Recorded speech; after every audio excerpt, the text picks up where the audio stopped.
European LCS as we gear up for our next match. But first, we're going to give out our player of the game, and that is Mini Trupax with 61% of the vote for Vitality. We trolled you guys a bit for the vote, but initially he wasn't on it. they found themselves to the right guy, I think, for the job. Mini Trupax crushed Yes, it. Yeah. exactly. The Caitlyn got to late game. Maurice called it. Backstage, he said, you know what, as soon as it gets to late game, Mini Trupax will get 7 kills, not die a single time, and carry the game. And that happened. That did happen. Yesterday, it was the Italian Stallion. Today, it was the Portuguese... God. Let's think about that one, but fantastic. Now, though, our next matchup, we have the Unicorns of Love going up against Splyce, two teams that started off with a loss yesterday, but for both teams and for Splyce in particular, no man overboard. We have high expectations for this team. They have strong individual players, and they were up versus Fnatic yesterday, so it's not the easiest matchup to start off with. Amazing. Yeah, it definitely wasn't.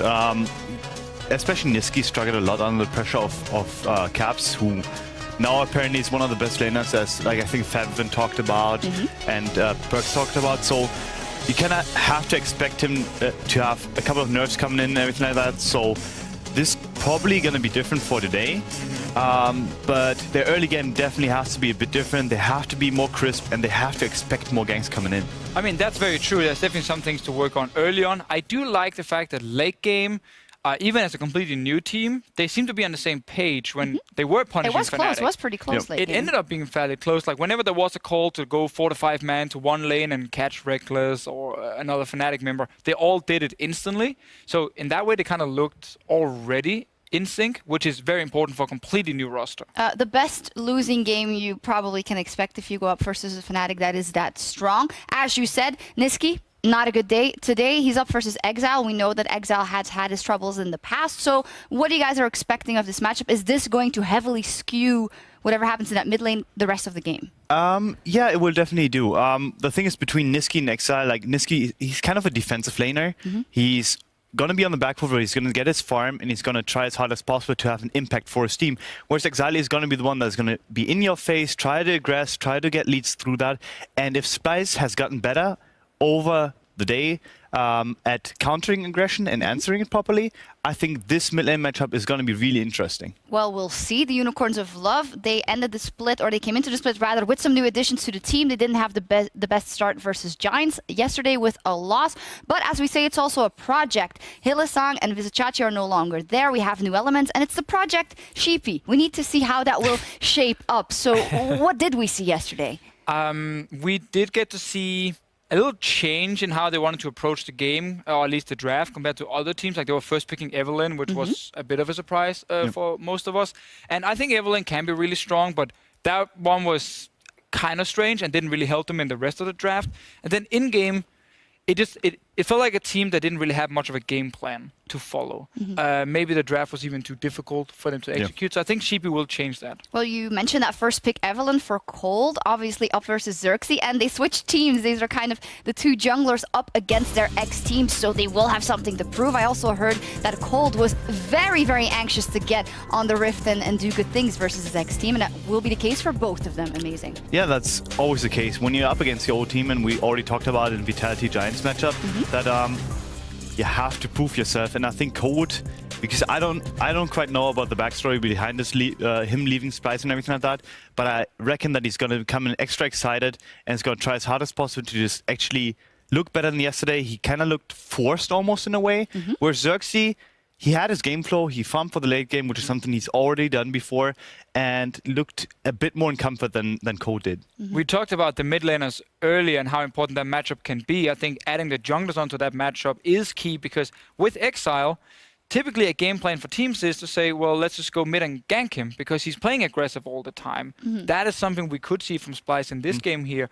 And suddenly that means, you know, Xerxes needs to move his attention towards mid lane. Cold might have to defend Exile, and that can be an issue. So I'm actually hoping for the 2v2s around mid, and not just the two mid laners fighting each other. All right, we're still waiting for a minute for the players to get set up. Let's talk about some other lane matchups. Odoamne is someone we talked a lot about in Splyce. The question of, will it be the Odoamne that's kind of worked for the team as he has so many years? Will it be a different style? I don't think we could read too much into yesterday. And he's up versus White Knight, who had a rough start, we gotta say. So how do we feel that's gonna go? Yeah, I think yesterday is kind of hard to transition to today because I think Odoamne has always historically struggled against SOAS for some reason, and that matchup is The mind games. Yeah, I don't know what's happening there, but he's not really great at answering almost seemingly uncontrolled aggression. So when something happens that he doesn't quite expect, he's not really good at answering that. But I think versus White Knight, he's going to be more in a position because he should be the better and more experienced player, and he should be in a position where he's going to answer that kind of weird solo queue aggression a bit easier. And I think he's definitely going to look less shaky than yesterday, and White Knight has to take it to him and be more clean in his execution because the dive that they had yesterday against Rune, basically forcing kind of a weird 2v1 that misfired, I think that's not going to happen today, and White Knight has to just and will clean up his play. Well, you mentioned aggression a lot in relation to the Unicorns of Love because that is the idea we've had of them for so many years. However, yesterday it was different. So what exactly was unlike the Unicorn style? Well, funny enough, we actually sat here and we introduced, the viewers to the new Unicorns of Love lineup, and we were discussing if they will play the same way that we used to see last year. And I at least felt like it would be a lot different because Hylissang and Visichachi are no longer there, and those were two of the players kind of forcing this aggressive play style, with Totoro, who's a much more defensive support, with White Knight, who's by no means an all-in crazy aggression top laner like Visichachi. Yep. It will just change your play style because it is in that way a brand new identity they're building. And I think we will see more games where they are trying to be more controlled, less crazy aggression. Maybe that doesn't benefit Exile because he wants to be a guy who's always trying to fight. Or maybe he'll just tone it down and fit with the rest of the team. Yeah, I think the latter is going to happen. I think him actually not having this uncontrolled aggression coming in and actually being forced to take a step back and maybe just actually think about his defensive mechanisms a bit more is going to be interesting for him, and it's going to help him in terms of basically almost like, stepping up his play, because he has always struggled with over-aggression, and just training and practicing to be a bit slower is going to be great for him. I'm just going to cut you off right there. I did get the cue that the players are ready, so that will do it for us for now. Let's check in with Medic and Verius and get into the action. Thank you, Shox. With picks and bans just moments away, let's bring up the lineups as soon as possible. Starting on the blue side with the Unicorns of Love. In the top lane for them, it is White Knight. Their jungler is Cold. Mid lane is Exile, AD carry Samux, support Totoro, and their coach Sheepy. And on the other side, looking to strike back with a convincing win, it is Splyce. With their top laner, Odoamne, their jungler Xerxes, mid laner Niski, AD carry Kobi, support Kasing, and their coach Peter Dunn. Personally, I prefer the Splyce music to the Unicorns of Love music. It had a little bit more jive, it had a little bit more bounce to its step. Will that inspire Splyce, though, to come back after their somewhat crushing defeat against Fnatic? They definitely need a little bit more jive. They didn't really do a huge amount in that game, but they were good at reacting to mistakes that Fnatic made. Yeah, that's very true. But for me, the biggest concern from Splyce was very much what you heard on the analyst desk. In the middle lane, Niski really did struggle. And how will he match up against Exile in today's matchup, especially after we saw him bring out the LeBlanc yesterday? I think a lot of people would say it's a slightly easier matchup than playing into Teenage Faker. You know, Caps, one of our best mid laners here in Europe. The Unicorns of Love are going to remove Kha'Zix from the game to start us off here. And Splyce will get rid of the Evelyn, which was first picked by UOL yesterday. Yeah, remember that Cold and White Knight, the gank in the top lane against Giants, looked good. Just a slight misplay from the side of White Knight resulted in the gank failing. Splyce still showing respect, still recognizing that this could be a big pick that they just don't want to deal with.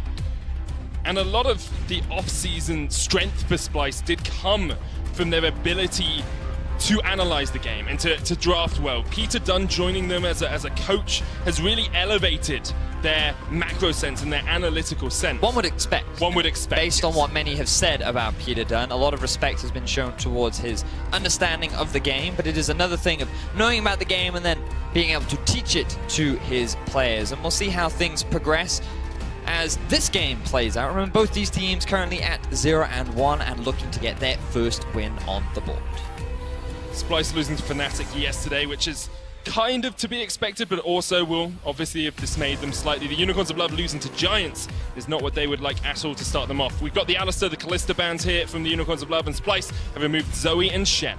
Now, yesterday, Unicorns prioritized a very early Evelyn, and as we've already identified, that has been taken off the board. Sejuani and Jarvan are both strong junglers that are free to play, but instead, Unicorns are looking to get their comfort for Exile in the middle lane. Along with the junglers, we've seen a lot of mid lane focus, and Ryze seems to be the go-to pick for many mid laners in Europe, and Azir is often the common answer. We saw it earlier today. And if you get to that late game point, Azir really can do a lot of damage. I was just quickly glancing over to the stage to make sure this isn't actually just the same teams from game one drafting exactly the same. If it is, we'll have the Sejuani Cho'Gath here for the Unicorns of Love, but they are known to spice things up a little bit more than that, so we'll have to wait and see exactly where they go. Samux will get his Ezreal, and now we're looking for that third Unicorns of Love pick before we enter the second ban phase. So I like this from Unicorns, going a little bit more standard with their composition. Ezreal considered a very strong AD carry around the world. Kleptomancy seems to just get him to his item spikes that much sooner, and he does scale rather well into the late game. Synergize that with a Braum, who offers a lot of disengage and a decent amount of lane power into the Tahm Kench. Guarantees a strong bottom lane for the Unicorns of Love. So Splyce here have a few options available. You can go for a jungler, go for an AD carry, or go for a top laner.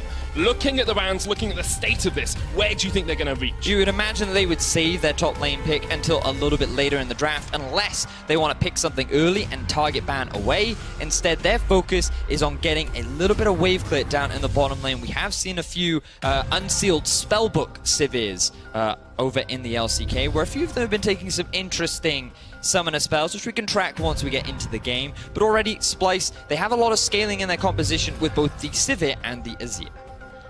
And Unicorns of Love on the other side, Ezreal and Ryze do scale pretty well as well. So we'll have to see exactly what these teams want to round out these compositions with. The Sejuani being banned by Splyce, removing that overpowering jungler. And the Unicorns of Love will probably look for a top lane ban, actually. I thought they were going to go towards the jungle, but they're going to take Gangplank away from the hands of Odoamne. The problem for them is if they ban away more junglers, they recognize that they get the next round of picks. So if Splyce, they can narrow the jungle pool, then pick a jungler for themselves, and it makes things even harder for the Unicorns to get themselves a jungler that they're happy with. So their eyes are on the top lane. They're saying, you know what, Splyce, if you're going to go for an early jungle pick, we're going to try and make sure that we get a comfort top laner for ourselves. Jarvan is going to be banned away by Splyce as well. We'll have to wait and see exactly where Unicorns of Love go with their next ban as well. Sorry, apologies, of course, for the slight inaccuracy on the screen there. We've got it fixed. Excellent, we're back into picks and bans. I was wondering what the little picture-in-picture was about. It was second ban. Just in case, you know, you wanted to see it twice. Some people with double vision. Perfect. Yeah. Excellent. Works out so well for them. There's a Skarner. Skarner ban. All right. From the Unicorns of Love. Remember, yesterday they did actually miss a ban because they ran out of time. And today they're going for the Skarner ban. So Unicorns of Love, they've got a ban strategy ready. They know what to do. The moment Skarner was buffed on 8.1, I had Captain Flowers down my ear being like, have you seen the buffs? And I was like, yes, okay, I've seen the buffs. So clearly... You're just like, I've seen Medic, I've seen the buffs. It's fine. Xerxes has clearly been working on that champion, and Unicorns, they don't want to have to deal with it. So looks like Splyce going for the Ivern. We did see that from Trick over on the BBQ Olivers. And Xerxes going back to a big comfort pick for him that he brought out back when he was on the Unicorns of Love himself. Yeah, one of the first players to play Ivern in Europe, actually. In the world, really. Yeah, in the world. And he did a very good job on it. Would like to see him be a little bit more instrumental in the early game today. The Rengar is going to get locked in for Cold, and that's a total departure from what he's used to. We're much more used to seeing him on these tank junglers, the Gragas's, you know, people who can influence the game. Utility heavy, whereas the Rengar is much more aggressive. Now I wonder if they go for, I was just about to say either the Cho'Gath or the Gnar, something, a bit of a safe blind pick. We have seen a lot of top laners in Europe say that Gnar right now is the safest blind pick, but instead they're going for the Ornn. Now, I'm looking at Odo and I'm thinking this could be an opportunity for the Alawi. I've heard many top laners say that she is a pretty strong counter pick to the Ornn. I believe we may have already seen it as well in professional play.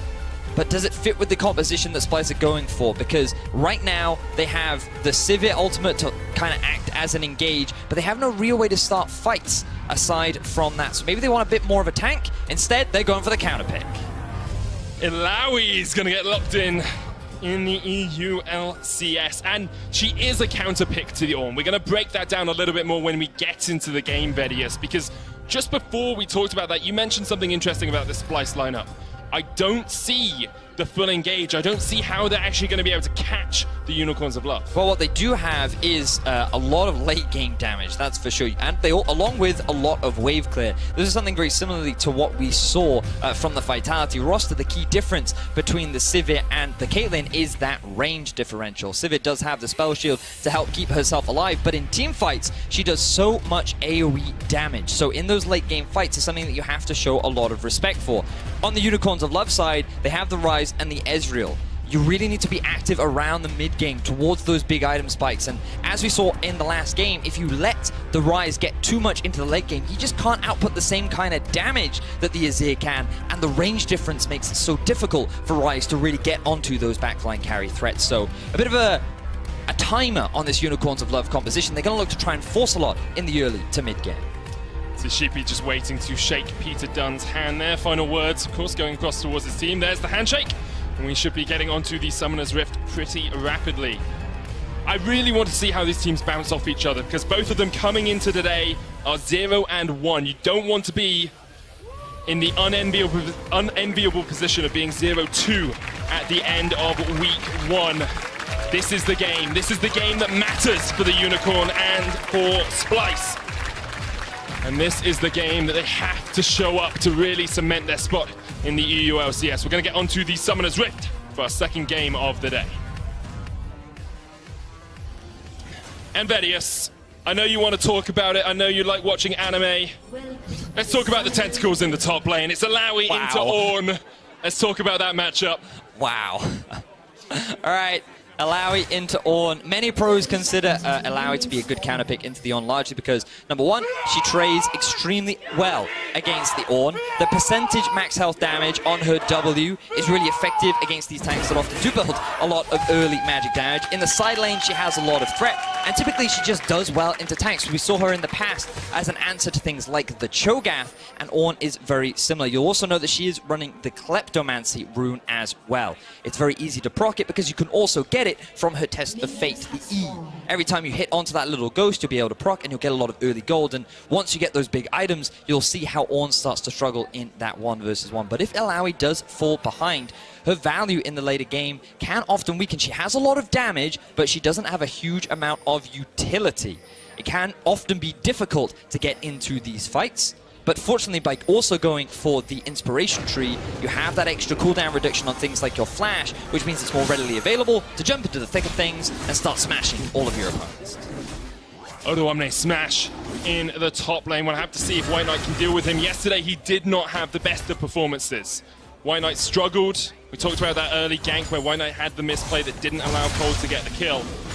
But we have actually seen Ornn sometimes getting a favorable matchup where we wouldn't always expect it. It seems a couple of Ornns beat out Nars earlier in the week as well. So this is where we want to put a lot of our focus in the early game. Just watch as Odoamne tries to harass down White Knight. Mid lane, probably going to be pretty much the same as we've seen across the course of a lot of the games in the EU LCS. You can see Niski, he has been able to get a bit of an early push. This time around, he's the one in the Azir matchup. He was the one struggling against Capses yesterday.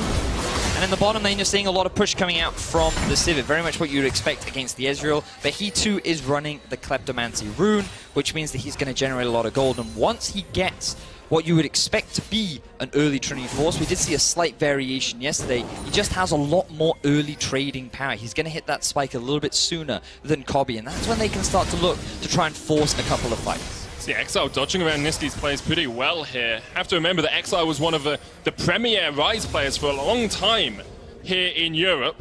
Fell off a little bit, you know, middle of last split, start of last split.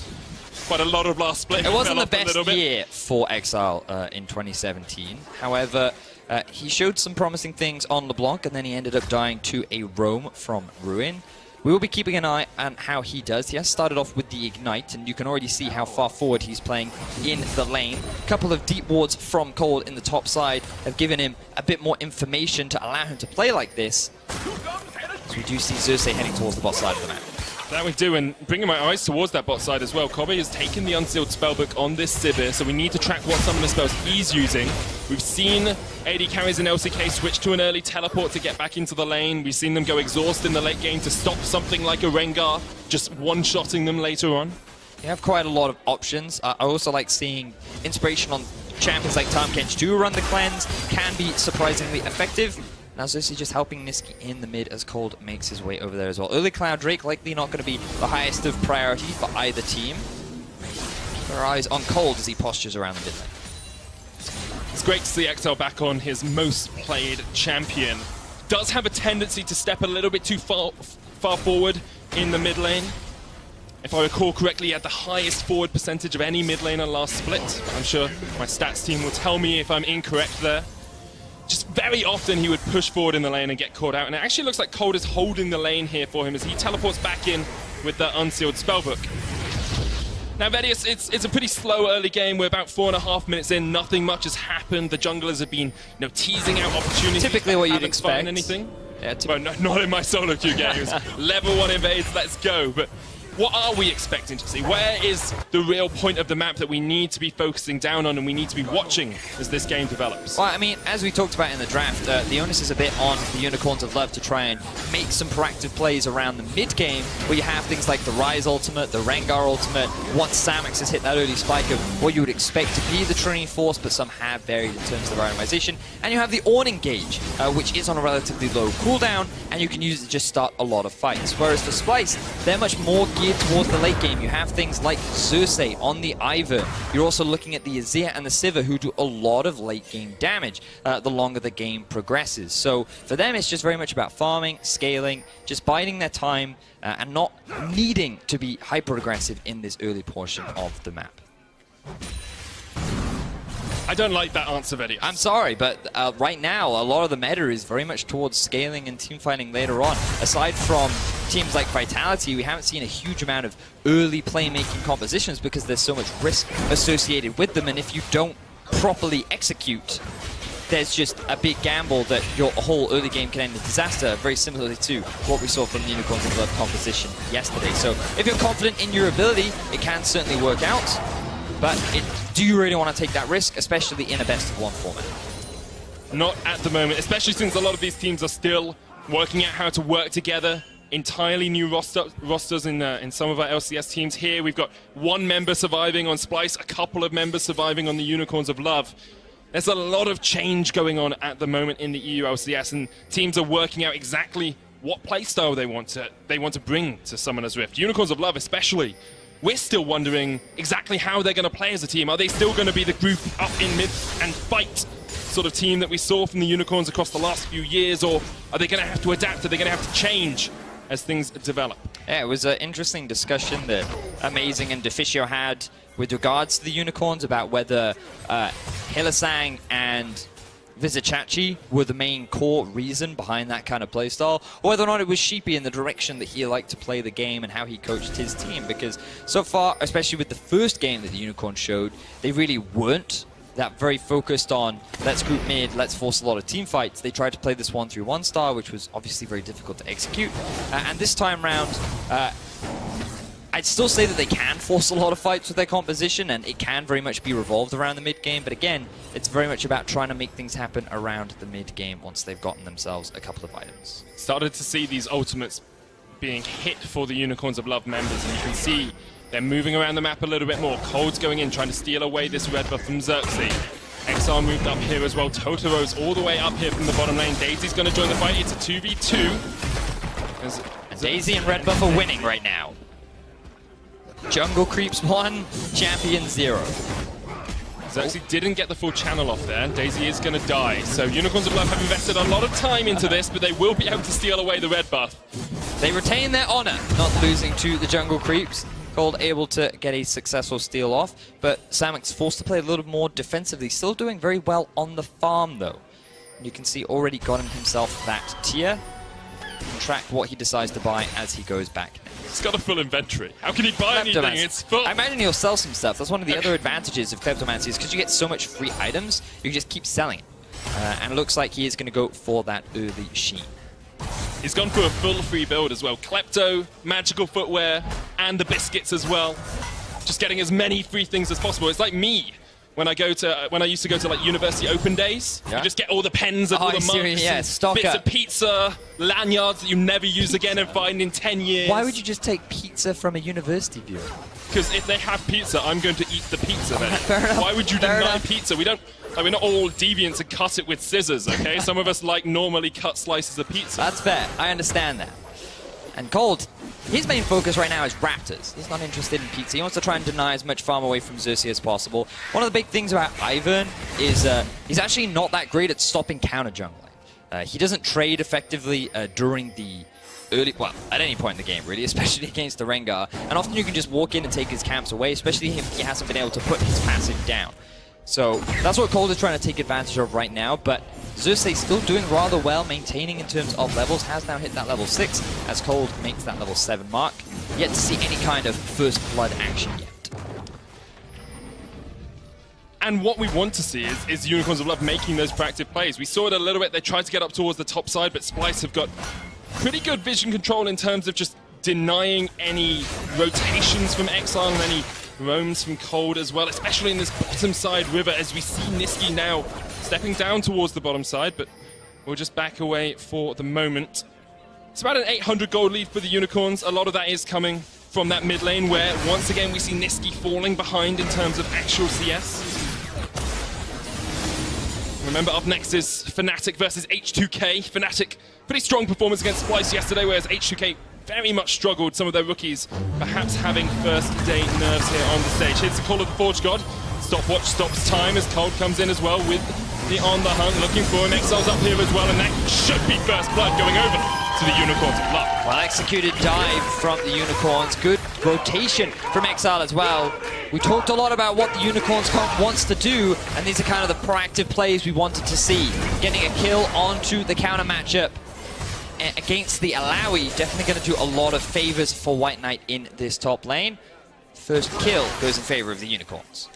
Good stuff from the Unicorns. It's exactly what we wanted to see from them. Splyce trying to answer in the bottom side. They have Daisy. This would be 5 members of the Splyce lineup diving if they went for it, but instead they will just retreat for the time being. With all the summoners up for the Unicorns bot lane, you don't really want to go too aggressive on that. Yeah, Splyce wanted to try and make something happen down towards the bot side after what happened up in the top lane. Unfortunately, they weren't quite fast enough on the play, which means that Unicorns of Love are the team that walked away with the early kill. So here you can see Zhonya's used early to then flash later on. At this point, Oda thinks I'm fine, but unfortunately he doesn't throw his Q out to get a bit of lifesteal along with the other tentacles, and therefore with the damage from Cold and Exile, they're able to do enough damage and get themselves that early kill. And then they go for the Rift Herald as well afterwards. This is what we wanted to see from the Unicorns. Yesterday, too passive, didn't make plays, really struggled because perhaps their draft didn't let them play as the team they wanted to be.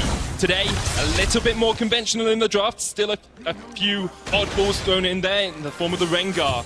But now we're starting to see the Unicorns really come alive. Now the Black Cleaver is done for Odoamne, you should start to see him being a little more aggressive towards White Knight, but he's done a great job of holding his own in what should be a rather difficult matchup for him. Things naturally will get much harder as the game progresses, but we'll keep an eye on how these two hold up against each other. White Knight definitely off to a better start than what he was able to do yesterday. That's exactly what he'll want. Splyce, on the other hand, seemed to be content to scale up. They didn't really get that bot lane play that they wanted, but still, you've now got teleport on Kobe, so he can teleport back to the lane whenever he wants to. He's ahead in farm. Mid lane's pretty even, although Nisqy struggled a little bit. But we have these late game juggernauts. We have this late game power from Splyce. And at the moment, they seem satisfied to wait for the later portion of this match. Nisqy taking a lot of damage there from Exile. Whoa. That was strong from Exile. Didn't expect him to continue with that dive, but doing a great job. Samek's forced back as well. Rift Herald called in the mid lane because Toto is here once again. And having such a safe AD carry just opens up your support to do things like this and help get these towers. Yeah, and one of the players we were looking at coming into today was Nisqy. And how would he hold up against Exile? Because you would expect, okay, Nisqy, he struggled against Caps. I can understand it. It makes sense. Caps is a very talented mid laner, and he plays exceptionally well. But against Exile, who definitely had a bit of a struggling year, perhaps he will be able to do better. But in in the matchup that's now reversed, he's losing. So he's now lost as Ryze into the Ryze Azir matchup, and now he's losing early on in the Azir versus Ryze matchup. So things not looking exceptionally bright for Nisqy, especially now that his mid tower is gone. You expect Unicorns to then start prioritizing taking these side lane towers. You have to remember how much of the map opens up when you take that mid lane tower as well. We talked about it in game 1. It just allows Unicorn free reign across this jungle. Look at how many wards they have scattered across that top side jungle. And Splyce now have to work out a way to clear out that vision and stop this Unicorn advance. Splyce wanted to try and set up a top lane dive. You can see that Kasing was grouped up with Nisqy, trying to utilize that ultimate, but UOL read the play with all of the great vision that they had towards the top side. Now they're going for another engage onto Odo. God of the Forge God will connect. There's the Brittle as well, and there goes Odo. Goodbye, my son, as the Unicorns of Love get their second kill of the game. Flash still on cooldown. The engage from White now with the follow-up damage from Cold. This is likely going to result in a lot of damage and may even the top lane turret, extending the Unicorns' gold lead even further. This is strong stuff from the Unicorns. They know what they want to play around. Top lane has been their focus. They've got a couple of kills onto Odo, and they've been able to continually pressure Splyce. Splyce, yes, you know, when we started off this, we talked about how they're good at reacting to their enemies' mistakes. Doesn't look like Unicorns are really making enough mistakes for Splyce to react. Certainly seems like it, and Splyce, they are the team that, again, they have gone for this scaling composition, so this is very much what we expected from the matchup. UOL wanted to try and make these mid-game plays, and Splyce very much geared more towards the later stages of play, but a lot of focus just going down to shutting down Odo Omne. He did struggle yesterday against Soaz, even dying in the 1 versus 1, and this time, a lot of jungle attention is being thrown at him. And while he is maintaining a decent CS lead, he is 0-2. Not what you want to have when you're in a matchup that you should be dominant in. Of course, White Knight has had a lot of help, so let's not be disingenuous to Odo Omne. It's been 1v2, 1v3 a lot of the time. Certainly has been very hard to react to, but Splyce haven't done stuff on the other side of the map when Odo Omne is being dived. Exile, so much pressure in this mid lane now as well. Almost gets the second mid tower at the 15-minute mark. Sora steps forward here. The teleport's coming in behind. Odo wants to make something happen. Kobe on the chase, on the hunt. The heal comes out, but there's the stun, there's the devour, and this will be a kill to Splyce. Kobe secures it. Odo not quite able to get an assist, but they should be able to convert this into a tower. Splyce making stuff happen. And now they'll finally be able to get themselves their first objective of the game. Going up, first tower of the game for Splyce. It means only a 2,000 gold lead for the Unicorns of Love. Nisqy tried to put a turret behind. He's going to stream a shuffle in. Exile knocked back. Can he survive through this? Somehow he's still alive, and Exile gets away. Where are the rest of Splyce? They're not there. Exile will realm warp to safety. It's great play from the Unicorns of Love mid laner. Makes the flying V in his Zhonya's to get away. But note how much damage Exile has been able to get down onto that tier 2 tower in the middle lane. He's been putting so much pressure down, and it is forcing Nisqy to play on the defensive constantly. Let's have a look back here. UOL bot wanted to try and go aggro. They're feeling pretty strong with the Iceborne Gauntlet completed. The TP flank comes in from Odo Omne, but it wasn't really needed. They could have won out on the 2 versus 2. Instead, they then used this man advantage to convert it into an early tower. And they started to close the gold gap just a bit, but still 2,000 in the favor of the Unicorns. Splyce capitalizing on a mistake once again. Unicorns overextended, they go in, Splyce get a kill, and they get a turret for themselves. Now, next on the agenda seems to be this top side of the map. Both the bot lanes have moved up towards the top, and Samux and Totoro will be able to keep safe for the time being. I'm wondering what Totoro is going to do here, because once again, he seems to be roaming around with Cold a lot more than he's staying in lane with Samux. His main goal is to gain control with regards to vision. It's better to travel with a buddy, as you know. Much safer to do so, especially if you have to fake check some dangerous brushes. UOL right now seem to have a lot more control over the map, especially towards the top side where the Ezreal is. Now, Totoro are likely going to rejoin him, and Exile now alone. Tries to get the blue, but it's stolen away by Nisqy. The Realm Walk comes out as well as Exile tries to get to safety, escapes for the moment, but he did not get the blue, and he had to burn his ultimate. I find it quite funny that the E from Allow even followed, followed him as well. You have to travel with a buddy, Betty. That's very true. Now Splyce grouping up in the middle lane. Let's see how their siege is. The main difference between this... Ooh, engage. God of the Forge God looking for the connection. Can't quite land onto the Tahm Kench. And the Catfish will scurry his way away. Now, with the Vitality composition that they had, it was the Caitlyn Azir, whereas now with Splyce, you have the Sivir Azir. Now, while the wave clear is still very good, the siege is a little weaker, largely because you don't have the traps that you can take advantage of, and the range of a Sivir is that much shorter, which means you have to get a little bit closer to the turret, which is always riskier. So Splyce, they still have a lot of wave clear, but as you saw when they grouped up, UOL with the answer for Splyce to immediately disengage and back away. Still CS lead for Exile in the mid lane. He's about 20 farm up, and that kill, of course, has finished the Abyssal Mask and the Zhonya's Hourglass. Compared to just the Nash's Tooth on Niski at the moment, Niski will try and scale, but thus far seems to be just slightly behind his lane opponent. Samex is going up towards this blue build, Azure, that we've started to see a little bit more. With the Iceborne Gauntlet instead of the Trinity Force, for just a little bit more sustain, a little bit more peel ability. It's still good damage with the Muramana as well later on into the game. Likely going to grab a Blade of the Ruin King too. Really does have its most strength though in the mid game, along with this Rise. And just as a reminder, we talked a lot about it earlier on. Splyce's comp really does have a strong late game. You could argue there's a slight issue in terms of their ability to engage, because you're very much relying on the hunt from Azir. Sorry, not Azir, the Sivir.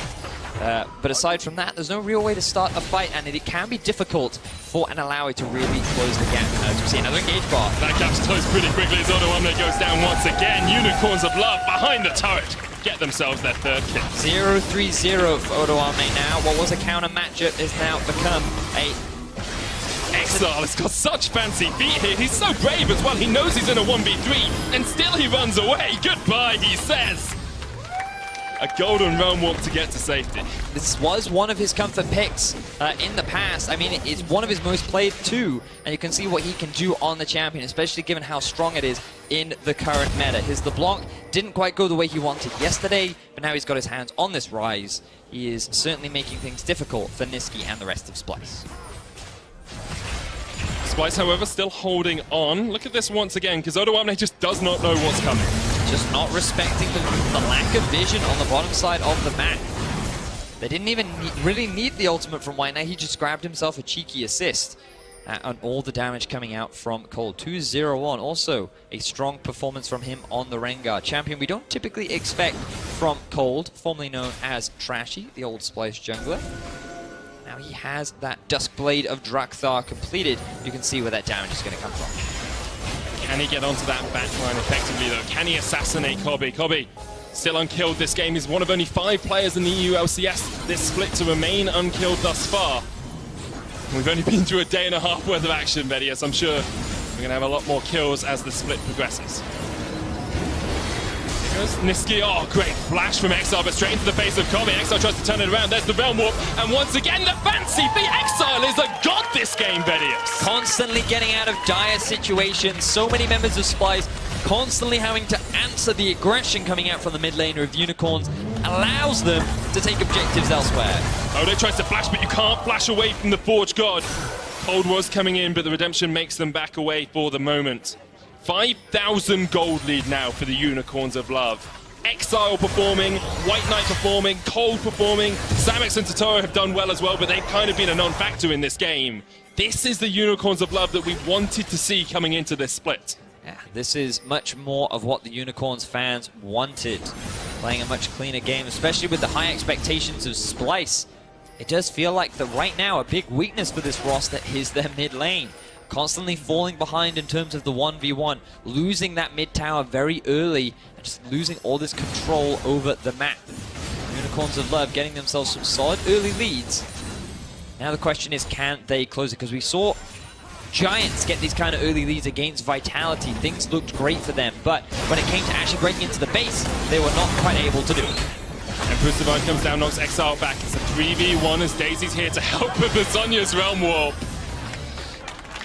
At what point does it just get obnoxious? Well, I think you got obnoxious quite a while ago if you're a Splyce fan, Vedius, and Deficio hates that combination as well, so... Absolutely disgusting. No counterplay. Exile walks away once again. To be fair, though, he hasn't relied on the Zhonyas every time. He's just been dancing around, avoiding CC, and now look at all these members trying to kill Exile once again. Exil's just going to run down, because the rest of his team is there in the river. They don't mind. They got that mid lane second tier tower, so they're 4 towers to 1 up as well. Next Drake is a mountain, so they'll be looking for that. And White Knight now just thinks he can beat Odoamne in the pure 1v1. Cold's on his way. There comes the leap of faith, but Odoamne has nowhere to go. The Unicorns of Love are stampeding over Ilaoi. And now Xerxes has to try and defend his tower. Every single kill has been put onto Odo, and Splyce have not been able to support him in any way or find any really answers to this mid-game aggression coming out from the Unicorns of Love. Looking exceptionally good for them, playing this 1-3-1 style and slowly getting deeper and deeper into the Splyce half of the map. The concern always is that Splyce scale up so well. They've got a Nash's Tooth completed on Niski. He's building up towards his next item now as well. You've got the Essence Reaver complete and the BF Sword and the Zeal on this Sivir. Late game, Splyce are going to be a problem. Unicorns of Love do need to start breaking more turrets, breaking down these inhibitors as well if they want to close out this game. But you're seeing the difference between Unicorns and Giants in terms of their proactivity. They're just constantly finding these picks, constantly trying to force these small skirmishes around the map, utilizing the strength of Rengar, which is in those 1v1, 2v2 scenarios where he doesn't have to worry about a big beefy tank protecting the carry that he so desperately wants to get onto. Unicorns, they're playing smart, they're playing patient.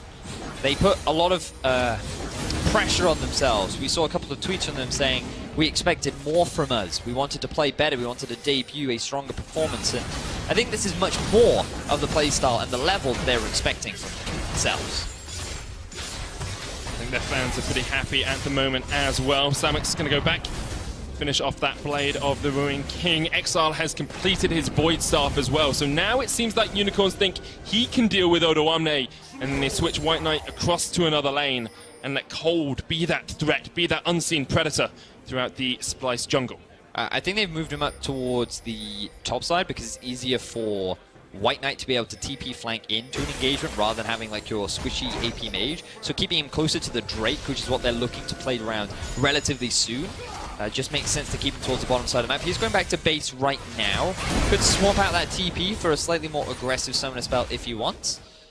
Instead, it looks like he's going to hold on to it and still going to add a few extra items. No control ward in his inventory, though. Shame on you, Exile. You really need that amp tone right now.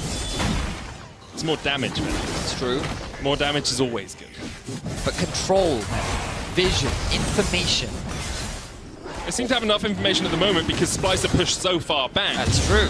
That they can't even step out of the lanes. They're just stuck basically in their base. The Mountain Drake does go across towards the Unicorns of Love. Add that to the Cloud. Got a pretty tasty combination for them, but Splyce is still holding on. Only lost that middle tower out of the second tier of turrets. Unicorns of Love do need to make these proactive plays. They need to step forward, and Splyce are willing just to wait this one out. They still seem composed. They still seem to know what they want to do, and they've started to get a few more wards in their own jungle. You can see the power of their wave clear right now making things a little difficult. We'll see if the Unicorns will utilize the power of the Rise ult to make a quick transition from one lane to another. They're currently playing on all 3 lanes and pushing up deep towards Splyce's half of the map.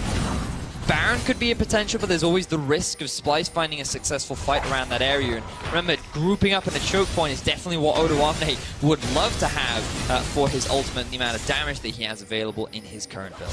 There's a 2-level advantage for Cold if that Smite fight does erupt. And here's the Realm Warp flank that we talked about, the Call of the Forge God as well. They're going for Kissing, the knock-up up towards the side. Odoamne, they're going into a choke point here, and Odoamne might use the ult. Kobe has to flash the wall, as does Odo. Splyce disengage without losing any members, but they do burn a loss of summoners. Splyce a little bit too split up to really go for the flight. Kissing, though, going in for the flank on the 2 members of Unicorns in mid. Samux and Totoro not in the best of spots, but Samux with the Arcane Shift and the flash. Totoro now looking for the stand beside me. Samux step forward towards him. Help out your support, man. He does.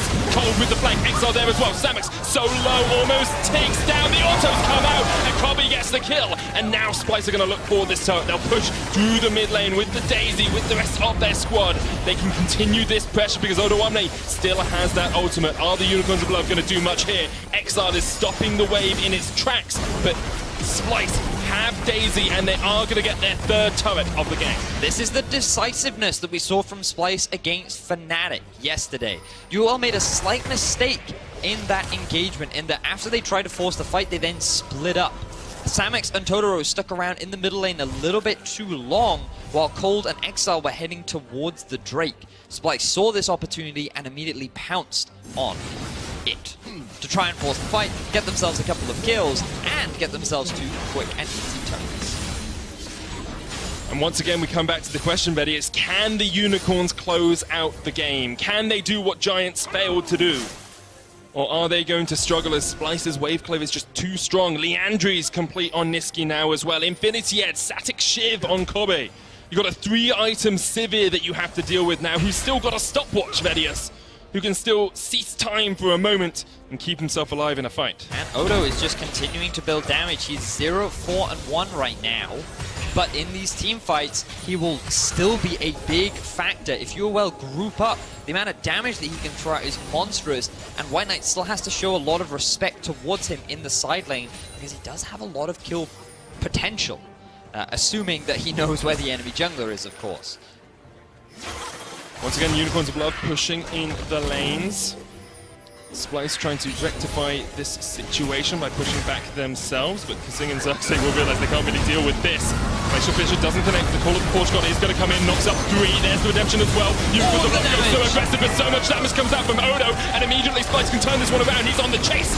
He cannot quite make that final connection, but he's not done yet. White Knight has to try and get away because Kasing has come in with an Abyssal Voyage, and White Knight might be going to meet his maker. He's going to a river with some concrete shoes. White Knight is dead, and Splyce pick up 2. And this is exactly what we were talking about with regards to Odo. You cannot afford to underestimate his damage. Splyce were grouped up as a 5-man unit. UOL tried to force the engage. They couldn't catch any members out, and Splyce are able to get the turnaround. We talked about scaling. We talked about could Unicorns of Love close out the game, but now Splyce are on the Baron, and Unicorns are in a dire situation. Baron down to 4,000. Cold looking for it. Has the flash. He's going to jump in. He seals it!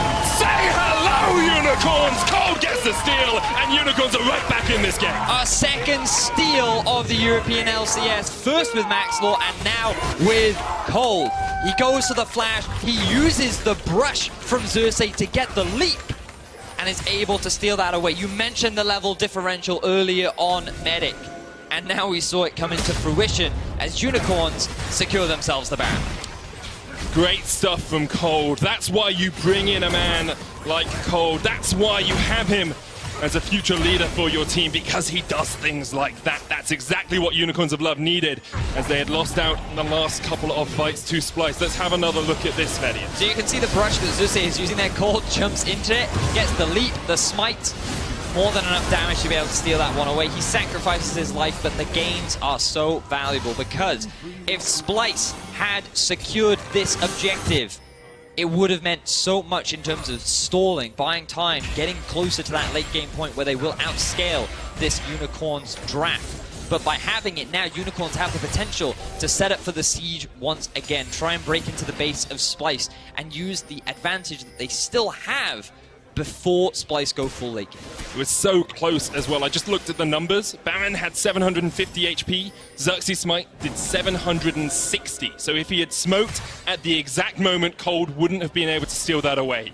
Great stuff from the Unicorns of Love, though, to keep themselves in this game. Now, maybe they'll be slightly more tentative. Maybe they'll realize they can't take every single fight, because the last couple have not gone in their favor. But Exile is level 18 on this rise, and he has performed admirably thus far this game. Can he continue to be a stalwart for the Unicorns of Love? 4 members sent up top from Splyce just to try and deal with Exile. Has left this mid lane exposed, but wait, listen. This is the power that she does have, and this is the same sort of struggle that Giants were in early on in the day against Vitality. Now we see Exile keeping 2 members up in the top side. Odoamne now finally hitting level 16, his ultimate now at max rank. Definitely a scary situation for the Unicorns to be in if they find themselves in a full 5v5 and a small choke point for all those tentacles to hit all those members. And we're getting to that point that we talked about all the way from Picks and Bans. Splyce are at these 3 or 4 item hyper carry, late game carries. Civ is there with the Essence Reaver, the Infinity Edge, the Lord Dominic's Regards, and the Static Shiv. Niski's on his way, Leandri's Void Staff just completed as well. And then you have the protection from Xerxes with the Locket of the Iron Solari, with the Base of the Mountain, with the Redemption. You've got so much protection for your carries that I think Unicorns of Love are going to struggle to break through to this base. They're looking down towards the bottom side, but Odoamne had already abandoned it. There was no minion wave there, so they don't really get any more damage down on towards that tower.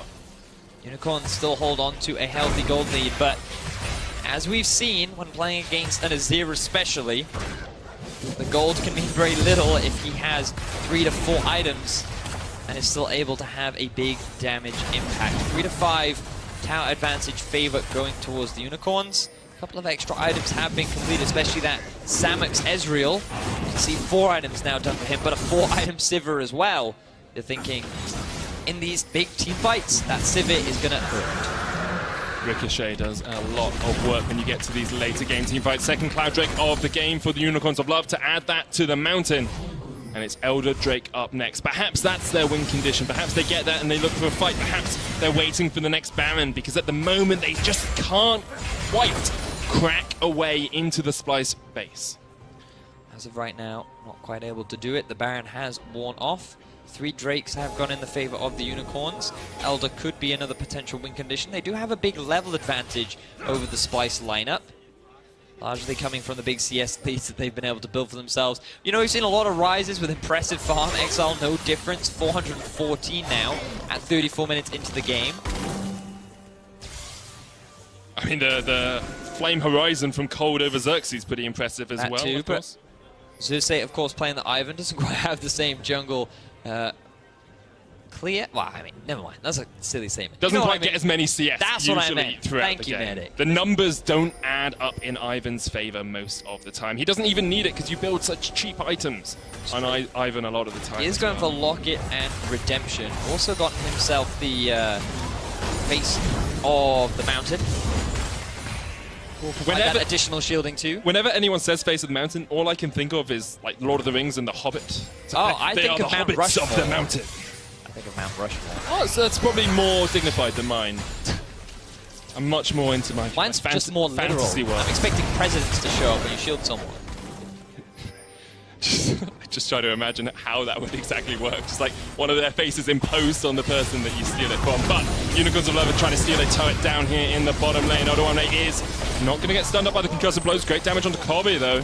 And Unicorns of Love with a 5-man stack did get some damage down on towards the tower. Unable to break it down just quite yet, but the deconstruction has begun. As Splyce have to retreat. Kobe and Odoamne. Well, Odoamne is the one that's gone back. Kobe's gone towards the mid lane to try and clear things up. But look at top from Splyce. They do have a big minion wave pushing, along with mid, having no priority there from the Unicorns of Love. Does mean that Splyce can just send multiple members to wave clear and keep their tower alive. Game continues to go later and later. The scaling is getting stronger, and you can just see the difference in damage. While Niski has struggled this game, you can see how he's kept up in terms of damage with Exile. And that's just going to get even stronger as the game progresses. And Splyce, they're fine. I noticed this earlier. Kobe, Civiz seem to be doing river dancing as they walk around the map. Exhaust on cold. Has to flash away as well. Gesing used the exhaust, the flash, and the abyssal voice to try and get there. Kobe only had to use his ultimate and the flash, so technically a summoner cell advantage. He's river dancing. Look at Kobe. It's fascinating. I'm not sure why they do it. I feel like you want to join in more than anything else, Vedius. I'd love to river dance. Wonderful kind of dancing. The first time I ever saw a river dance, Yeah. it was a concert hall. I was sitting near the back, I was quite short, and I couldn't see the feet. So I was just looking at the heads of people, just like, this isn't Bobbing up impressive. and down. Just people doing this the entire time. Their heads just bouncing up and down. Not impressive at all.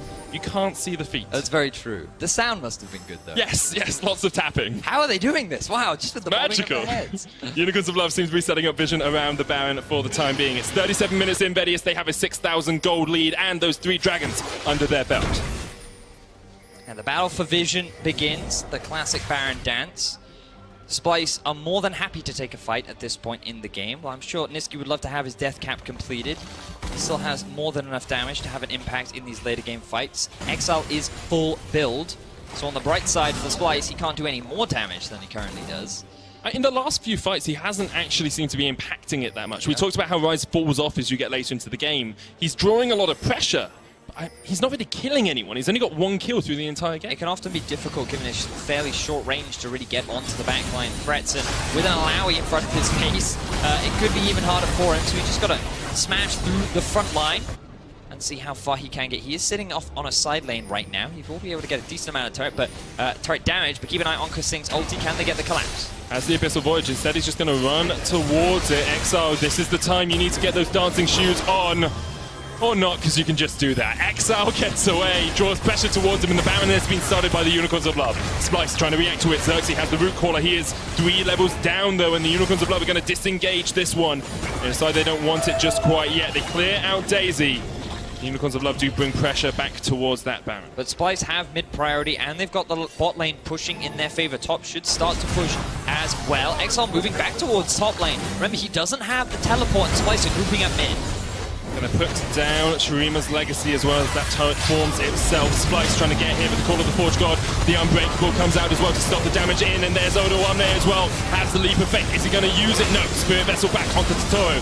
Gets forced back as well, but still Exile is in the top lane here, guys. You see it in your picture-in-picture. He gets a turret down, and he's looking for the inhibitor as well. Splyce with 4 members are going to push forward here, and the Unicorns of Love might have to sacrifice at least the tower. Splyce not done yet. There's the inhibitor fallen in that top lane. Unicorns of Love need to force them back, because otherwise it's just an even trade. The Glacial Fisher, the knock-up onto Kasing. He's going to get taken low here by the Unicorns of Love, but Splyce have turned this one back around. Odoamne still fighting Exile in the base of Splyce. Here comes the engagement Cold from the side, the on the hunt, the jump out from this gear. Splyce will disengage, but Exile's on the Nexus tower. Splyce, what are you doing? You're losing your base because Exile is just doing work throughout it all now. Splyce might look for the re-engage on towards Cold. Xerxes flashes in, White Knight's off towards the side. Another Call of the Forge Goddess once again. They pray to their lucky stars and they've called out Kobe. Exile's coming back, Splyce in a 4v5 still. Odoamne in the base. Splyce turning it back around on towards White Knight. And White Knight just about surviving for the time being, has to flash and get away. And Splyce survived the fight. They get an inhibitor, but they do lose top inhib as well. Nobody dies in that extended exchange between Splyce and the Unicorns of Love. Top inhib goes down in the favor of the Unicorns. Mid inhib goes down in the favor of Splyce. But now Splyce have their eyes on the Baron. Unicorns of Love are on their way to match it. A little bit too late, perhaps. Exile has the Realm Warp if they want to join it up. 4,000, 3,000 Colds going in. Doesn't steal it. And Splyce have secured it. But now the Unicorns of Love are going to try and get this ball rolling as they jump on towards this Splyce lineup. So many members down to half HP. Exile flashes in. He's looking for this. The Call of the Forge got the Realm Warp out. The knock up onto 2. Splyce have to run for the wings because the Unicorns of Love are not done yet. Samet in that front line. It's actually just the Spirit Vessel, and the Unicorns don't get anything once again. Xerxes will eventually get devoured and get out. And somehow Splyce get the Baron and get out scot-free. How is nobody dying? I don't know, Vedius! Oh, but this is so good for Splyce, finally walking away with the Baron. You see how much damage they're able to exert in these late game fights, but Unicorns, they're still fighting extremely well, being very patient, not hard committing. I thought Exile flashing in could have been their downfall, but here's Odo. He has his own. He's got ult and flashing. He can sense this. He can feel it. He's going to get some damage down on towards Exile. Flashes in for him as well. Here comes the damage on the Elder Dragon. It goes. Unicorns of Love get it, and Odo's dead. And now the Unicorns of Love can bring down the Call of the Forge Goddess to try and knock back Splyce. Cold will fall, but the Unicorns of Love get out. They lose a man, but they get the Elder Dragon. Odo traded for Cold. Cold did his job though, secured that objective for his team. And Unicorns, they don't walk away with nothing. What a tense set of exchanges between these two rosters. These late game fights so close. Who came out on top in that trade, Betty? It went on for so long. It's so hard to call because it was inhib for inhib in the end, and then Baron for Elder Drake. I mean, you would imagine that Splyce, given the comp that they have, would be the ones that came out on top, because now sieging becomes a little bit easier. But let's take a look back at this fight. Odo, his focus was just on killing Exile rather than jumping into the fray. Look at how long it takes him before he uses his ulti, right? He doesn't even throw it out. Exile's able to walk away thanks to the help from White Knight, and rather than committing to the pit and helping his team secure the dragon, his eyes were set on trying to get down that carry, because I suppose if Exile's dead, then one of the big pain points for Splyce in this split-pushing rise is taken out of the equation, and then taking the rest of the base becomes another matter. There's been so much action in the last few minutes. I'm surprised the scoreline still reads 5-6. Kobe still unkilled, of course, one of 5 players in the EU LCS to maintain that record. And now he has a 6-item Civic, going for the Death Stance instead of Boots. This is the point that we've talked about so much, Vedius. This is the point where Splyce are truly online. You've got full carries on either side. You've got the Ardent Sensor on the Ivan. You've got a Knight's Vow on Kasing to keep your carries alive. And this is where we expect to see Splyce being able to hold on just that little bit. Unicorns of Love need to find a little bit of magic if they're to be able to win this game. This is actually one of the rare occasions where we've gotten so late into the game. You see the hang on. Gage onto Odo, there's Redemption's where he pops up the leap of faith, and look at the damage that's going to come out, but a double knock-up, Odo devoured, and Kasing will get him out. Exile actually gets the kill, and now Exile's trying to run up towards the top side. He will be able to escape as well, and Unicorns of Love find their little bit of magic. They found their fancy feet, and they found themselves a kill. Odoamne going down means a lot for the Unicorns of Love. They now have a numbers advantage. Elder Drake means that they're going to be doing a decent amount of damage, and now they're setting up for the siege on the mid-tier 3.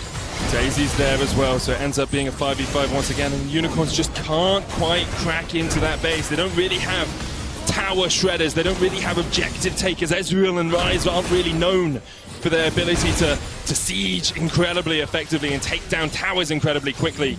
Got a bit of poke, of course, with the Ezreal, and they will be able to take a tower in the bottom lane. 7,000 gold lead for the Unicorns of Love as we enter the 45th minute of this game. They're looking for the mid tower as well. Call of the Forge God. Knockup is going to connect onto 3 members of Splyce. White Knight's been on point with those this game. The Ram has been hitting home, and they will take down the... Not quite the inhibitor tower. He plays so far forward, so dangerously. He was right in front of the entire lineup of Splyce just to try and kill out Niski. He comes very close, but then immediately has to disengage. Tower does go down. Does end up going down. Unicorns playing these late game fights very well, but Odo, his 6th death of the game. He has all of the deaths for Splyce. To be fair, Unicorns have invested a lot of resources into him, but the fact that he died in front of that turret, you have to question the decision-making, the setup there. How did that situation end up arising? I mean, how many times do you have to die before you go on turret? Let's be honest. Wow. Like, after 4 or 5 deaths in lane, I'd be pretty frustrated with the way the game was going. You would imagine that as an experienced player, a very experienced player, especially given that he has been to Worlds and has that kind of prestige surrounding him, he is considered one of the best top laners in Europe. Those kind of mistakes cannot happen this late into the game. Now level 18, will be dealing a lot of damage, now getting a couple more tanky stats under his belt. But yeah, just to go back to something that we didn't get to touch on, look at some of the upgraded items that you have now on the Unicorns of Love. Ornn's passive allows you to get these additional extra items that cost a bit of gold but do enhance these items and are only really valuable in the late stages of the game. But you spend just a couple extra, like 1,000 gold around that area, and you have an improved death cap, you have an improved Locket of the Iron Solari, and these can make the difference, or at least give you a slight advantage in the late game. Yeah, usually just small upgrades to the items as well. Probably just about cost effective, but it does give you, if you're getting to that 6-item site, is that little bit of extra bonus that you do get. As you say, the Rabadon's Death Crown has been completed on Exile, and you've got the Circlet of the Iron Solari on towards Totoro. I would pretend that I knew those names off by heart, but I just looked them up on Google. Samix just sold his Iceborne and has decided to buy the upgraded Trinity Force. Any idea what it's called, Vedius? I want to call the Super Trinity Force. Trinity Fusion! Ah. Some people took a long time to come up with that name, so I'm going to use it. That's fair. That's very fair. So all these upgraded items now are going to add an extra bit of value. But again, you still look at this Splyce comp and you think, oh, that late game damage is terrifying. But the big issue we've seen for them is their inability to really force these successful fights. Their lack of engage is starting to hurt them. They're always relying on Unicorns to start the fight, to then turn it around, use this Tahm Kench flank, maybe get an Odoamne flank. But aside from that, things have been challenging for the Splyce roster to find these successful engagements. Was a concern we had probably about the 20-minute mark. We were talking about whether Unicorns would be able to close out the game. And although they played incredibly well, and although Exile's almost 150 farm ahead of Niski, and although they dominated the early game, Unicorns of Love are struggling to close this one out. 2 open inhibitors that they can try and take down. They have an open mid of their own. Baron is about to spawn as well. 3 seconds on that, as you can see. And they have vision around it. They've got good red side vision if they want to try and catch out Splyce. But once again, we see Exile going into a side lane. Here comes the engage from Splyce. On the hunt pop, they're just looking for the inhibitor here. They don't really need much more. Unicorns of Love have been scattered. Exile's going for an inhibitor of his own, but Splyce should be able to back away here. They get the inhibitor. Cold still has a flank off Odoamne. Will be able to get back to base as well. Can they get the collapse? Exile get it. Tahm Kench ultimate as well. Cut to over there in a second. Odo Doesn't want a hard commit just yet. Exile going for the next inhibitor. He's got Realm Warp and Zonya, so he's being on the Baron. a little bit spicy once again, trying to damage Odo, dodging out the tentacles match. Exile is on form today as he closes onto Odo Omne, doing some more damage. Here's Kasing as well. Baron started, Splyce trying to react. Xerxes looking for the steal. He pops Daisy into the pit to see if he can get a little bit of vision. Niski off towards the side as well, going to do a lot of damage here. Here's the call of the Forge God. The knockup hits onto him, but the smite comes down and Xerxes is a gun as he steals it away. And now Splyce looking for a bit of a fight as they chase on towards Samix. He'll jump the wall. There's a blast cone there as well. White Knight realizes he needs to flash, and Exile is still off in a separate lane, but Splyce able to steal away the Baron. The decision making from Unicorns was good. Have Exile draw pressure away from the main roster to split up the Splyce team and then force the Baron, rush it down. The only thing that could have gone wrong was a smite steal from Xerxes, and he returns the favor to Cold. He lost the Baron earlier, he secures it this time round. Now Splyce are the ones with the Baron buff, but can they end the game? Because this is getting so late and neither team has shown any real control. So let's see. Flash here, the knockup is good, but a bit of burst damage, maybe even an early smite there coming out from Cold, allows Xerxes to get the steal, and then the TPN from Odo, along with Kasing arriving as well, allows them to chase off Unicorns. No one dies though, 6-6 in kills, the gold does not matter anymore. And here we are, full late game, Splyce with the Baron. Say full late game, this is the longest game we've had thus far in the EU LCS, this split. Not an hour and 30 minutes, but... Don't say that. Please don't put that bad juju on me. Obviously, the Jin Air SKT game lasted quite long earlier on. 1,400 CS on a Sivir in that game. It was Teddy doing an incredible job. Don't quite think we're going to hit those numbers yet, but here are some numbers that we are hitting. Good damage from Exile across the board, but as you can see, Niski is answering that. Now Splyce grouped up as 5-man down in the bottom lane, and Exile is nowhere near this. They get the inhibitor tower. They're looking for an inhibitor as well. Here is Exile. He joins the fight. Daisy goes in. Samo's being caught, but he's going to jump away. The call of the Forge God on towards Splyce. How many knockups is it? It's a couple as they look for the fight. Unicorns of Love on the front foot, but Totoro has to back away from that spirit vessel.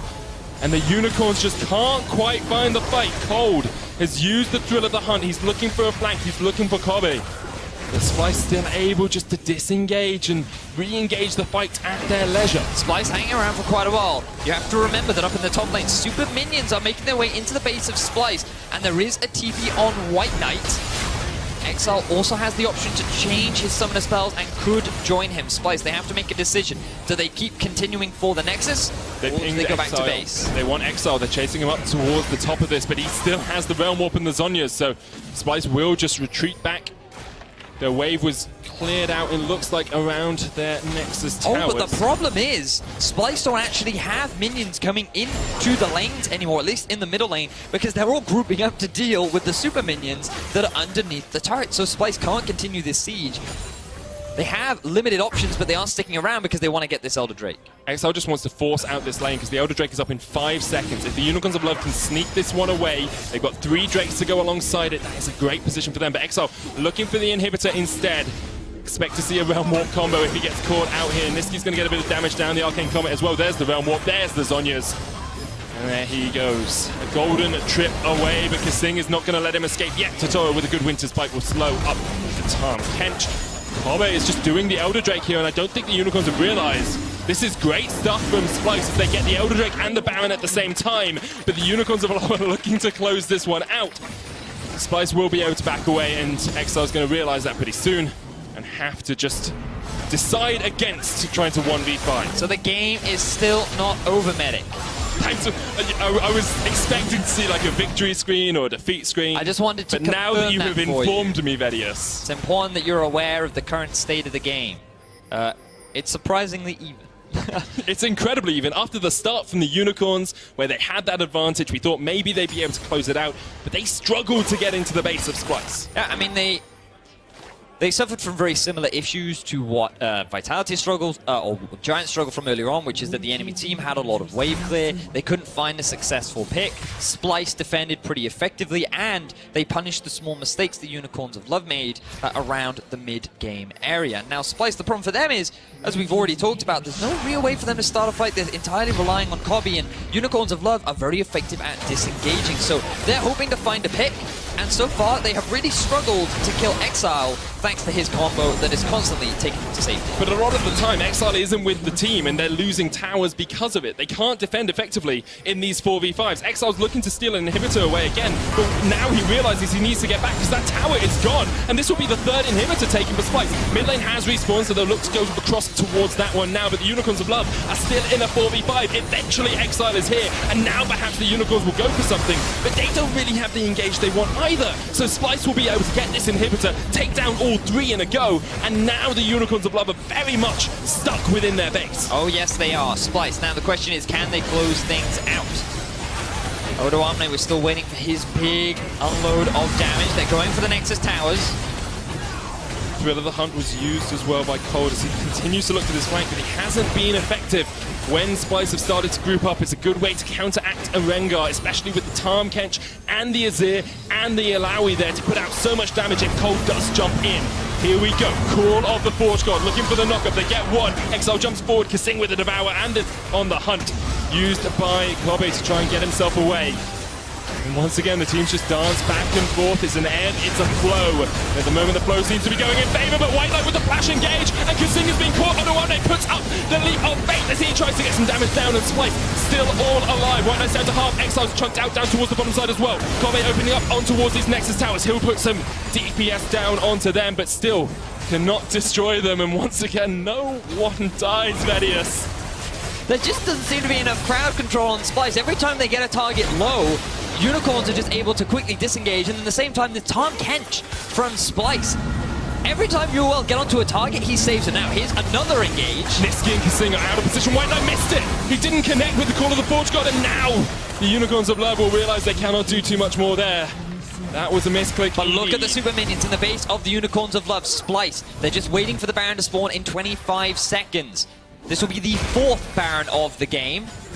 Exile is on 702 farm as well. I just want to bring attention to that. Almost, well, 250 ahead of his lane opponent. You've almost got 700 on Kobe as well, which is very much expected on a Sivir as you get this late on into the game. But with the Baron... Infinity Edge done on Cold as well. Oh, baby. That's not an Infinity Edge. It's a Molten Edge. Oh, my apologies. When it has the little red lines around it, yes. makes it molten. Makes it spicy. It's like the fires of Mount Mordor. Just burning. It's Mount Doom in Mordor. I know. I'm a Lord of the Rings now. Anyway, Splyce going to go for the Baron here, and there's no reaction at all from the Unicorns of Love. This should be easy enough Baron for them. True Shot Barrage is going to come out. That's not going to take it away. Splyce, get the Baron. Tick over to 1,000 gold in the game. This surely must be it. 3 inhibitors are down. Splyce should have the better late game comp in terms of damage. There's 3 lanes pushing, or 2, sorry. Just realized the bot lane inhibitor has respawned. Look at Cold, waiting for a flank. Maybe if he can just one-shot a single target. There's actually no Zhonya's on top of Niski. He's entirely relying on the defensive Kasing. Here we go. Call of the Forge God. Here comes the knockup. There's Cold off towards the side as well. Redemption. White Knight joins the fray. Onto Niski. Double knockup. The top there as well. And Unicorns are going to do it again. The womboist of combos. They take down 3. And odoamne was nowhere to be seen in that fight. Kasing, he was unable to eat Niski. The flash is still up, the cleanse is still up. He actually tried to save odoamne by mistake. Now odoamne in a 1v3. Get some damage down onto Cold, jumping onto Samux as well. A lot of healing, of course, but Totoro is just waiting for those concussive blows to come back up. Cold still has the GA. So you can see Young Buck saying when Azir and Sivir are in a losing team, we should have a halftime break of 40 minutes. So I didn't read it before I read it, and so I found it so funny that it interrupted me reading it. I'm going to try that again. Young Buck says, after odoamne spawned off with Cold, Totoro here as well, Exile and Samux on the flank. odoamne just trying to do what he can, but eventually he will fall and Cold gets the kill. But look at the death time is now on Splyce. Only 20 seconds left. UOL can definitely gain a lot of things from this, but Splyce should respawn in time to continue the defense of their base. So Young Buck's very funny tweet said, if it's an Azir and a Sivir on a losing team, we should have a break at halftime, about 45 minutes or so, to give ourselves a breather. I agree with him. 3 inhibitors are going to go down for the Unicorns of Love as they are trying to close this one out. But Azir is back, Kasing is back. They're going to troll. They just get away after the inhibitor goes down. And once again, Exile strutting his stuff. 3-0-4 on this rise. It's been one of the carries this game for the Unicorns of Love. Oh, they're going after Cold. They'll see if they'll try and catch him out, but Invisible Knife Cat is able to run away. Invisible Knife Cat. But With a molten edge. It's true. Now, his Infinity Edge is over 1,000 degrees. Can cut through butter like a knife. I'm sure it can. Maybe even steel beam. So let's have a look at this engage from Cold. His guys are on Niski. No Zhonya's here. Keep your eyes on Kasing, right? He wants to gobble up Niski, ends up grabbing Xerxes instead. Not the target you want to be saving, but Kobe ends up dying on the backline too because Kasing can't keep both of them alive. Great engage there from Unicorns of Love. They get 3 inhibs, but they can't quite end the game. Niski does 0 damage. Odoamne did 0 damage. Look at the DPS numbers. Cold had such a good flank in that fight as well. Next dragon is the Elder. We might see another one taken down this game. It would be our third, because Splyce do still have wave clear here. But yes, you've got 3 inhibitors down. Yes, you've got double super minions pushing in. But you've only got 1 Nexus tower, and so the Unicorns of Love will be a bit tentative as to how far they can push out. Now, ladies and gentlemen, if you've only just joined us, we're about 2/3 of the way through this game. Splyce have successfully stalled out against the Unicorns of Love, who did have a fantastic early game lead, but just similarly to what we saw earlier in the day between Giants and Vitality, Unicorns failed to break into the base of Splyce and really capitalize on the lead they had. But Exile, consistently throughout this game, has been drawing split push pressure, and even when Splyce have had a couple of favorable fights and have gone to those big item spikes, they haven't been able to successfully find those confident engages due to the pressure that Exiles have drawn on the side lane, but also the limited amount of engage in their composition. So now we're at a point in the game where we're just waiting for one misstep from either team. We've seen that fantastic late game fight from the Unicorns of Love, but now that Splyce are forced into their base, it's going to be harder for Unicorns to find that, and I can't imagine Kasing going to make the similar kind of mistake that he made in the last exchange. Also, Niski should buy Zhonya's. Yes, he should. Yes, he should, Vedius. Banner of Command has been finished on Kasing here to try and help push out the side lanes. Yet to see any ZZ Rots, but I'm sure at some point soon we will start seeing them picked up. Splyce going to be able to defend around these inhibitors for the moment, and with no big objectives on the map, Splyce don't really mind if they're pinged back to their base, because they know they can try and push out and fight for that next major objective, which will be the Elder Dragon in just 1 minute and 20 seconds. As Vedius says, in about 45 minutes or so when this game is complete, Fnatic will play up against H2K. Fnatic continuing to look like the strongest team in the EU LCS at the moment, whereas H2K yesterday just seemed a little bit nervous. Some of their rookies not having the best performance for their first time on the stage. Oh man, getting very tense. Constant back and forth. Really looking forward to the next fight. As a player, you can really feel the tension when you've been playing this long in the game. You know that one misstep could cost your team the entirety. Just like I'm sure we saw earlier in the day. Don't want to give any spoilers away, but just a small bad decision, and you've got to be feeling the fatigue now. You've been sitting under the lights. You've been playing a back and forth game for such a long time. That pressure starts to mount. Is this the best decision? Is this the correct move? And when you think about how both these teams are actually pretty new rosters, that late game decision making, that one call, it's pretty impressive from both these teams. You have to give credit to whoever's shot calling for both these teams as well. Like, they are doing an incredible job of calling at the right moment, saying when we can be aggressive, when we need to step back. Both teams have been pinned back to just their Nexus towers in the game, and both are still able to make composed decisions. Elder Drake is going to be given to the Unicorns of Love by Splyce. They're not going to fight this one in the same way that the Unicorns didn't fight that last Famine, and you have to think that the Unicorns of Love they'll be raring up for a fight now. This is what they want. They've got the Elder Drake. They've got 3 Drakes underneath their belts as well, so that's buffed up even more. If they can find a fight now, feels like the opportune moment. We have our first ZZ Rot built, by the way. I assume it was Odoamne, but it could have been... Actually, it was probably Kobe, who just had one and then sold it. Bought it, placed it, sold it. So that's 2. Now. That's 2, yeah. One inhib has respawned, but the Elder Drake, as you rightly mentioned, is on the Unicorns of Love. Baron spawning in about 8 seconds time, and given that the inhibitors have respawned, Splyce might look to try and contest this, but against an Elder Dragon, There's always that risk. It adds so much additional damage late into the game. It's not just that, it's the fact that everyone has an upgraded Ornn item as well. You've got these extra stats that Splyce just don't have access to. It's one of the few times in the game that you just can't build the item that your opponent has. Oh, also, Kobe died. Ruins your stat. Oh, yes. Okay, I thought you meant just now, and I was wondering how on earth I'd missed that. Yes, Kobe no longer unkilled in the EU LCS. That's a shame. Continuing to river dance down the middle lane. And here we go. Baron has been started. Daisy's going to know it's going on, as is Xerxes. Can't even get close, though. They don't want to risk it. They have accepted this is not worth the fight. Let's go and defend our base. And this might be a better situation for Splyce, because if it is Unicorns engaging onto Splyce as a grouped-up 5-man unit, perhaps then they can find the successful engage. I just want to say, the last time someone took a Baron in this game, it was Splyce. And you said, this has to be the end. Surely. This has to be the end, Medic. One would Splyce has expect. to win right now. You'd imagine so. Is it the same now? They've got Elder Drake as well. Unicorns will end the game now. It will happen. Here it comes. How long is now? Can I just... Within the next Within the 30 millennia. minutes. Within the next 30 minutes. Well, I'm looking forward to seeing even more action. Let's have a quick look just to make sure we haven't missed any changes in items. I can't see anything obvious as the ZZ Rot on Kasing. Full item build on Niski. Still no Zhonya's for him, though. And Splyce will just continue to try and defend their 3 inhibitors. No super minions for either team, but the Unicorns of Love are trying to correct that. So I've got to throw in a very quick stat.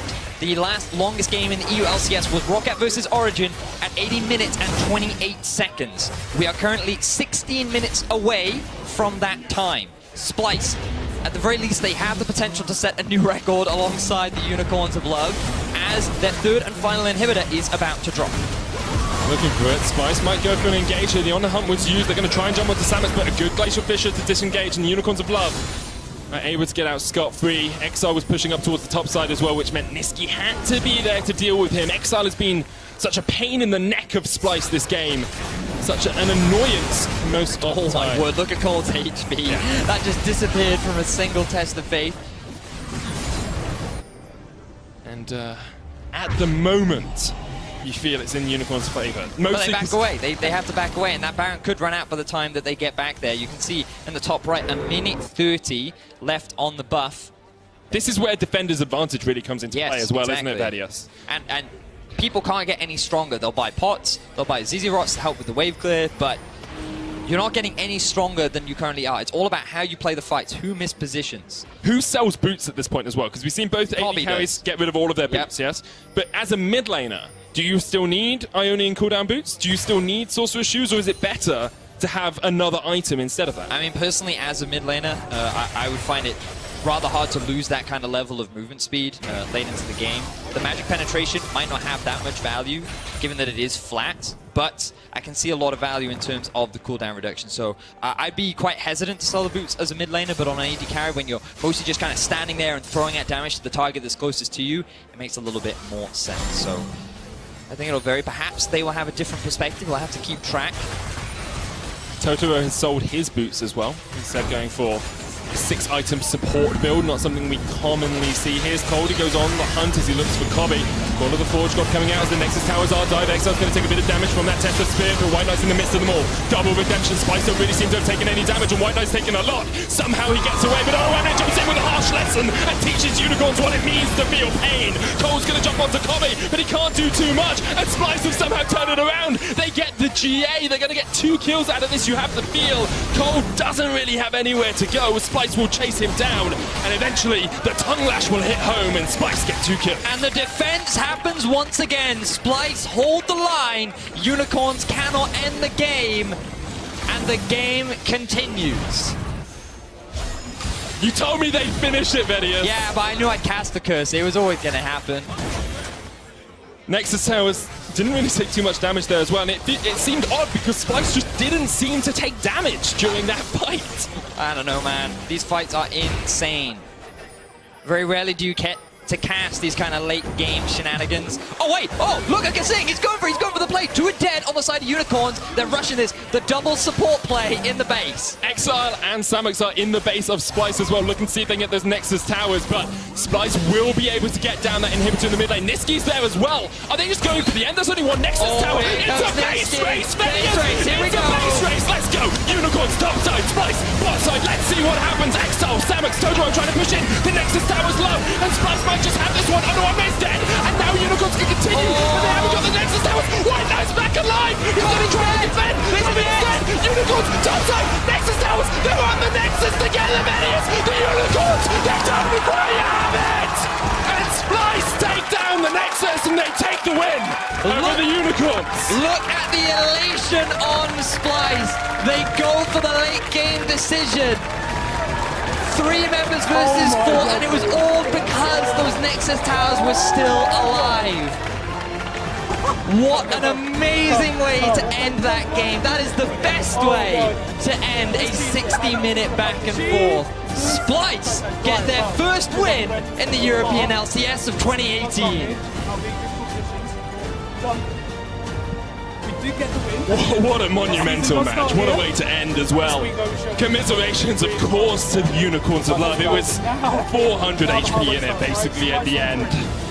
But what dedication from them as well. What shot calling to make that call to say, we're going to go for it. What an atrocious game. It was a good game. I mean, it was entertaining. It was entertaining, but you could see the struggles that both these comps had. But the teams played well. Exile played well. Cold did a pretty good job. They shut down Odoamne. I mean, there were individual moments of greatness, but there were also many moments of what was that? Cold getting the steal was great, but for Splyce, it really hurt. Their big opportunity to turn the game around. Odoamne did not have the best game of his life. We didn't really see him have a huge impact, but at the very end, the wave play, the damage, the defense that he had alongside Kobe was just enough to keep Splyce in it. And you can just see it is so frustrating to lose a game like that. It's a very difficult feeling to have to go through that sort of game, but you can hear the Unicorns of Love faithful are still cheering on their team. They know how much that must have hurt. Oh, yeah. Unicorns will come back kicking next week, I am sure. I'm sure that overall that early game was a much better performance compared to what they had yesterday. They should be happy with that. And Splyce should be happy to get a win because they really did struggle. Odo fell behind very hard in the early portions of the game due to all the pressure that was put down on him. But they were patient, they were calm, and they were able to find a couple avenues back in. But at the end of the day, it all came down to a base race. And it's my favorite sort of end of the game. That's the sort of game I like. Remember to give us your vote for player of the game at LOL Esports on Twitter. Our analysts have picked Kobe, Niski, and Xerxes as your candidates, and I'm sure you guys could pick many more as well from the majority of players in that game. Splyce did bounce back after a very close game against Unicorns of Love. Let's head over to Pyra and hear from their jungler. Thank you very much, gentlemen. Great cast. I know that's a slog to get through, and I think you know as well as Xerxes, that was a hard one. But, I mean, 60-plus minute game, you're playing Ivern. It's like you never left the Unicorns. How's it feel to get that big W? It felt good to win against UOL, but I'll be honest, this game was horrible. We played this really bad, and we really have to work a lot to improve. Well, at the end of the day, you still managed to pull out the win, and yeah, maybe it wasn't the cleanest victory that we've seen so far in the European LCS, but it's nice to see Splyce starting to live up to that hype. How is it playing on this team versus the only other team you've seen in LCS so far as the Unicorns? It's been great so far. We started slow, and we still have a lot to improve, as you can see. But it's great because nobody has huge ego, and everyone is willing to improve and accept criticism. Oh, it's really nice to hear. And I mean, it seems like you guys really enjoy playing together. I mean, you can't not hug people on the team after the afterwards. 60-minute game. I can't believe it, man. Like that was just such an incredible performance to just hold on mentally. I mean, how do you keep your head in those like back and forth engages where anyone could end the game? I have no idea, but right now I'm so tired and thirsty. All right, man. I'll go ahead and let you go then. Thank you so much. Congratulations on the win, and I hope to see more of them, maybe a little bit shorter next time. Yeah, sure. All right, well, that's about it for us. But don't go anywhere. In 3.5, Fnatic versus H2K is kicking off, so we'll see you guys right about then. Niski trying to put a turret behind. He's going to Shurima shuffle in. Exo knocked back. Can he survive through this? Somehow he's still alive.